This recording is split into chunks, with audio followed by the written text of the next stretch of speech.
নতুন একটা সমস্যা তোমাদের হচ্ছে, তোমরা যখন ফোনটা ইউজ করছো কন্টিনিউ, নেটটা যখন অন আছে, তখন কি হচ্ছে ফোনটা অটোমেটিক চালু থাকাকালীন বা তুমি যখন ইউজ করছো, অটোমেটিক না চাইতে একটা অ্যাড তোমাদের ফোনে কিন্তু শো হচ্ছে। ঠিক যেমন তুমি আমার ফোনের ওপর দেখতে পাচ্ছ।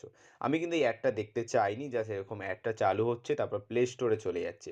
কেনই বা তোমাদের ফোনে এই ধরনের অ্যাড বা এরকম প্লে স্টোরে নিয়ে যাচ্ছে ফোনটা অটোমেটিক?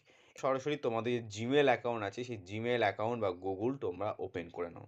হওয়ার পর ওপরে তোমাদের যে অ্যাকাউন্ট জিমেলটা ওপেন করা আছে সেই আইকনে তোমরা টাচ করো। নিচে তোমরা দেখতে পাবে সেটিং অপশান।